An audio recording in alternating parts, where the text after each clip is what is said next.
الحمدللہ رب العالمین والصلاة والسلام علی سید الانبیاء والمرسلین بسم اللہ الرحمن الرحیم۔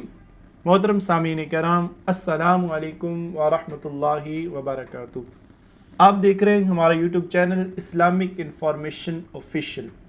آج کی ہماری ویڈیو کا ٹاپک ہے ایک چور قطب کیسے بن گیا۔ اگر آپ ہمارے چینل پر نیو ہیں تو چینل کو ضرور سبسکرائب فرمائیں اور بیل آئیکن کو بھی ضرور دبائیں۔ آج ہم حضرت سیدنا غوث اعظم رضی اللہ تعالی عنہ کی ایک بہت ہی زبردست کرامت سنیں گے۔ حضرت سیدنا غوث اعظم رضی اللہ تعالی عنہ ایک دفعہ مدینۃ المنورہ میں حاضری کے لیے حاضر ہوئے۔ سرکار علی وقار صلی اللہ علیہ وآلہ وسلم کے دربار پاک پر حاضری دی۔ حاضری کے بعد آپ بغداد واپس جا رہے تھے اور ننگے پاؤں تھے۔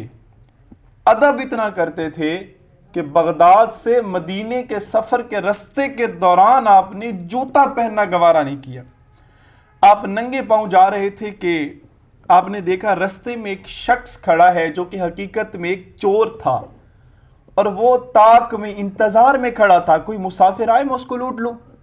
حضور غوث پاک رضی اللہ تعالیٰ عنہ جب اس کے پاس پہنچے تو پوچھا، شخص تم کون ہو؟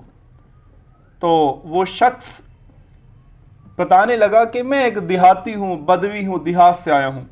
مگر غوث پاک رضی اللہ تعالیٰ عنہ نے اللہ کی دی ہوئی طاقت سے اپنے کشف کے ذریعے جان لیا تھا کہ یہ بندہ حقیقت میں چور ہے۔ آپ رحمۃ اللہ تعالیٰ علیہ نے جب اس سے پوچھا تو وہ آپ کی حالت، آپ کا حلیہ دیکھ کے اس چور کے ذہن میں یہ خیال آ گیا کہ کہیں یہ حضور عبد القادر جیلانی غوث پاک نہ ہوں۔ جب اس کے ذہن میں آیا تو اللہ کی دی ہوئی طاقت سے حضور غوث پاک نے اس کے ذہن سے یہ بات معلوم کر لی اور فرمایا کہ میں عبد القادر ہوں، بغداد سے آیا ہوں۔ تو وہ چور سنتے ہی فوراً آپ کے قدموں پہ گر گیا اور رو رو کر معافیاں مانگنے لگا اور کہا کہ یا سیدی عبد القادر شیئا للہ، اے میرے سردار عبد القادر، اللہ کے لیے میری مدد کیجیے، اللہ کے لیے میرے حال پر رحم کریں۔ آپ رحمۃ اللہ تعالی علیہ کو اس کی حالت پر رحم آ گیا۔ آپ نے دستے دعا بلند کیے، اللہ تبارک و تعالیٰ کی بارگاہ میں دعا کی کہ مولا اس بندے کی حالت پر رحم فرما، اسے ہدایت عطا فرما۔ تو غیب سے ندا آئی کہ عبد القادر، ہم نے اسے ہدایت دے دی، تمہاری دعا کے بدلے میں ہم نے اس چور کو اپنے علاقے کا قطب بنا دیا۔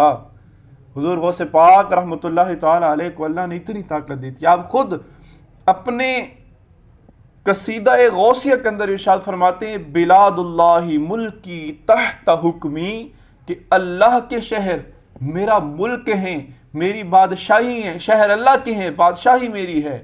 فرمایا تحت حکمی، وہ میرے حکم کے تحت ہیں۔ اللہ کی دی ہوئی طاقت سے جیسے میں دعا کرتا ہوں اللہ تبارک و تعالیٰ ویسے ہی فرماتا ہے۔ محترم سامعین کرام، اسی طرح کی اور اچھی ویڈیوز دیکھنے کے لیے ہمارے چینل کو ضرور سبسکرائب فرمائیں۔ ویڈیو پسند آئے تو لائک اور شیئر بھی کر دیں۔